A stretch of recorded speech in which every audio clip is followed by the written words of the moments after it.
Hello friends, welcome to our new channel Mon Bangla queen travel with taste. আজকে চলে এসেছি নতুন ধরনের একটা রেসিপি নিয়ে। আর আপনাদের কাছে ভিডিওটা শুরুর আগে একটাই রিকোয়েস্ট, আমাদের চ্যানেলটাকে অবশ্যই একটা লাইক, শেয়ার এবং সাবস্ক্রাইব করবেন, এবং আমাদের ফেসবুক পেজ ও ইনস্টাগ্রাম পেজেও লিঙ্ক দেওয়া থাকবে, সেটাকেও আমরা ফলো করতে পারেন। আর আজকে আমি একটা নতুন ধরনের রেসিপি নিয়ে চলে এসেছি, যেটা হচ্ছে রুই পোস্ত।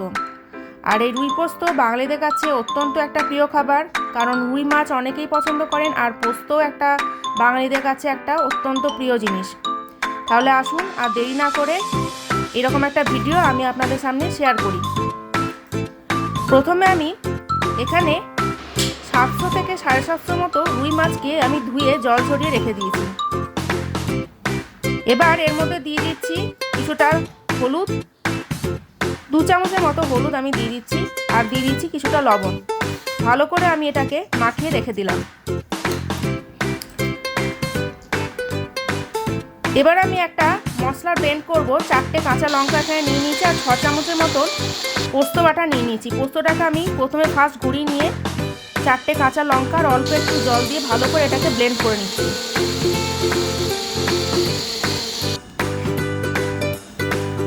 এবার গ্যাসের ফ্লেমটাকে অন করে একটা ননস্টিকের তাওয়াতে কিছুটা সর্ষের তেল গরম করতে দিয়েছি। এবার একটা একটা করে মাছকে আমি ফ্রাই করে নেব।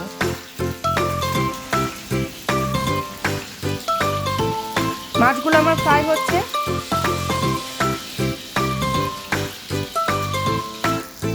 খুব ডিপ ফ্রাই আমি করিনি, হালকা করে ফ্রাই করেছি। আর দেখুন আমার মাছগুলো ফ্রাই করা হয়ে গেছে। এটা একটা প্লেটের মধ্যে আমি উঠিয়ে নিয়েছি।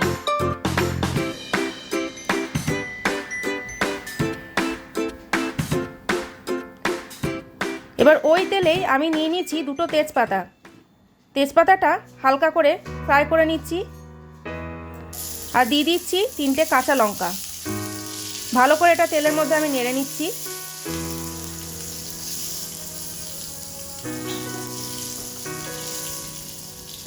আর একটা মিডিয়াম সাইজের পেঁয়াজটা আমি কুচি করে নিয়েছিলাম, সেটাও আমি তেলের মধ্যে দিয়ে দিলাম। হালকা করে এটা ফ্রাই করব।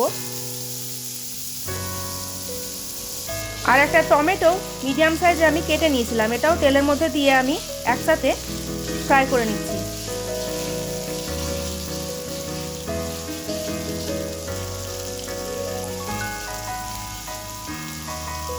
আর এখানে আমি টমেটোকে নরম করার জন্য অল্প কিছুটা লবণ এর মধ্যে দিয়ে দিলাম, যাতে টমেটোটা ভালো মতন সেদ্ধ হয়ে যায়।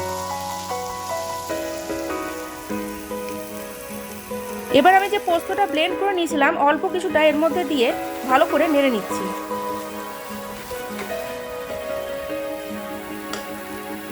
এবার অল্প কিছুটা জল দিয়ে আমি ভালো করে মশলাটাকে একটু ফুটতে দিলাম।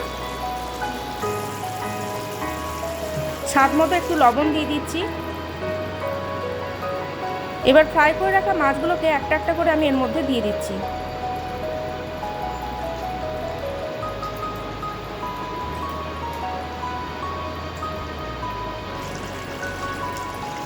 এবার যে পোস্তটা আমি ব্লেন্ড করে নিয়েছিলাম, সে পোস্তটা আমি কিছুটা রেখেছিলাম, যেটা আমি পরে দেবো করে ঠিক করেছিলাম। তো এটা আমি এর উপরে দিয়ে দিচ্ছি, কারণ এটা দিলে টেস্টটা একটা অন্যরকম হয়। এটা আমার প্রায় হয়ে এসছে। এবার আমি ওপর থেকে কিছুটা ধনে পাতা উপরে দিয়ে দিলাম। দেখুন আমার রুই পোস্তটা প্রায় রেডি হয়ে এসছে। এবার আমি এটাকে নামিয়ে নেব। তৈরি হয়ে গেছে আমার আজকের রেসিপি রুই পোস্ত।